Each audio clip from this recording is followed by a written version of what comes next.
Dial 112 જનરક્ષક project અને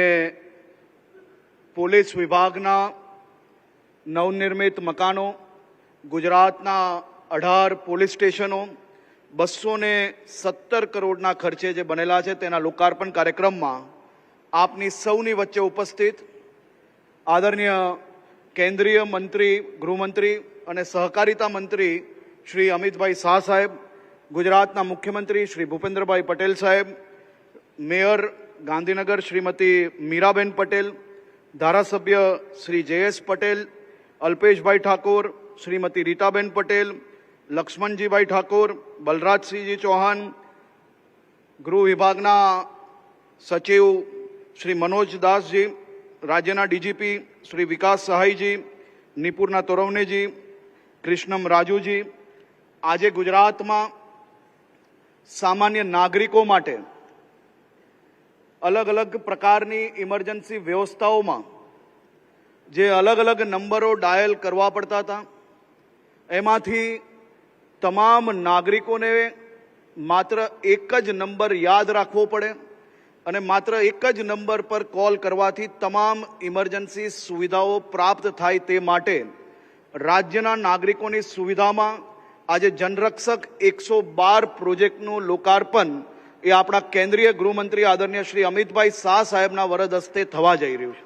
રાજ્યના નાગરિકો માટે આવનારા દિવસોમાં આ પ્રોજેક્ટ થકી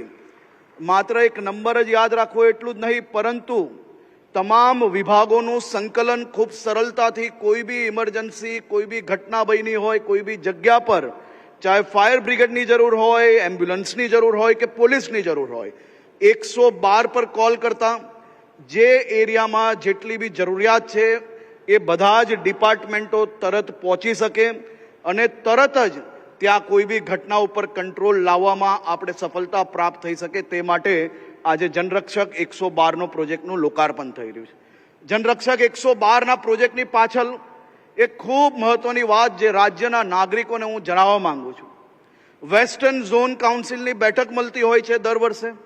અને એ વેસ્ટર્ન ઝોન કાઉન્સિલની બેઠકમાં કેન્દ્રીય ગૃહમંત્રી આદરણીય શ્રી અમિતભાઈ શાહ સાહેબે ગુજરાત, મહારાષ્ટ્ર, ગોવા અને દમણ દીવ આ બધા જ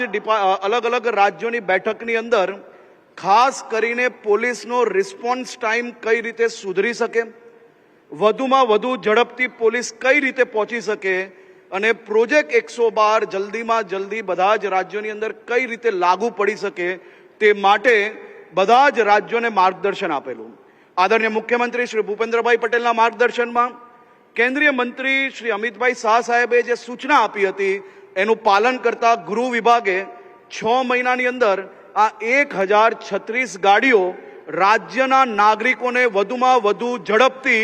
તમામ પ્રકારની વ્યવસ્થાઓ મળી જાય અને લો એન્ડ ઓર્ડરમાં હજી આપણે એક પગલું આગળ વધારી શકીએ તે માટે 6 મહિનાની અંદર આ પ્રોજેક્ટ પૂર્ણ કરીને આજે કેન્દ્રીય ગૃહમંત્રી શ્રી અમિતભાઈ શાહ સાહેબના હાથે આપણે એને લોકાર્પણ કરવા જઈ રહ્યા છે. આજથી પોલીસ માટે 100 નંબર, એમ્બ્યુલન્સ માટે 108 નંબર નહીં,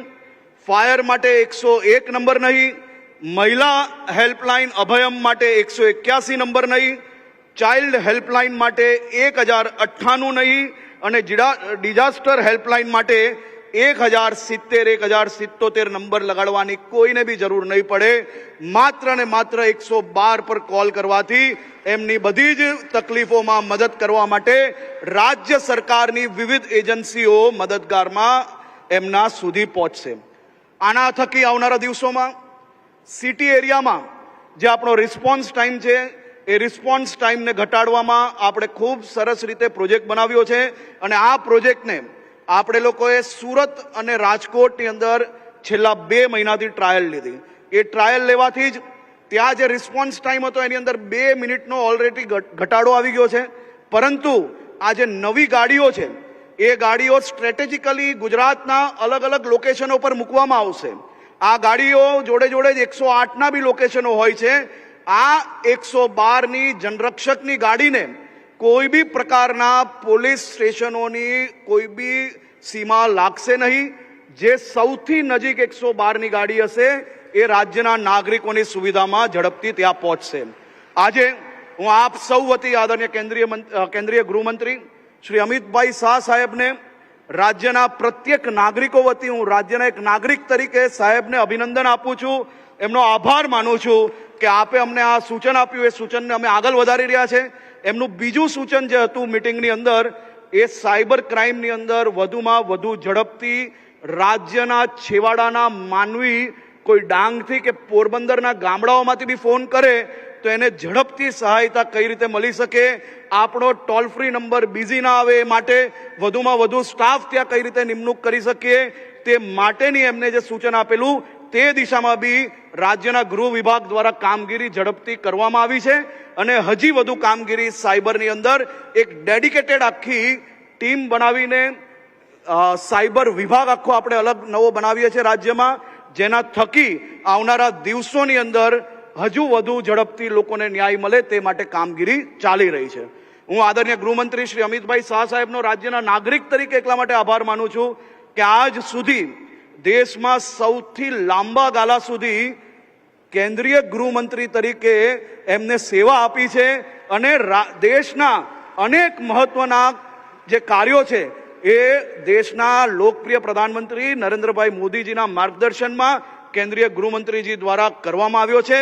નક્સલવાદનો ખાત્મો હોય કે પછી 370 હટાવવાની વાત હોય કે 3 નવા કાનૂન હોય કે જેલમાંથી અલગ અલગ કેદીઓને, અહીંયા બેઠેલા મારા પોલીસ પરિવારના સૌ લોકો જાણે છે કે જેલમાંથી બંદીવાનને જ્યારે કોર્ટ સુધી લઈ જવાનો હોય તો કેટલો ટાઈમ પોલીસના જવાનોનો બગડતો હતો, કેટલા વાહન બગડતા હતા, કેટલું રિસ્ક હતું. હવે કોઈ બી પ્રકારની પોલીસ જવાનોનો ટાઈમ બી બચાવી શક્યા, વાહનોનું ડીઝલ પેટ્રોલ બી બચાવી શકીએ અને જેલમાં બેઠા બેઠા નવા 3 કાનૂન અંતર્ગત આ બધા જ બંદીવાનો કોર્ટની અંદર ડાયરેક્ટ હાજરી આપી શકે છે. એવી બધી જ વ્યવસ્થાઓ એમના માર્ગદર્શનમાં રાજ્ય સરકાર હજી બી આગળ વધારવા માટે તત્પર છે. હું ફરી એકવાર એમનો ખૂબ ખૂબ આભાર માનું છું. આભાર.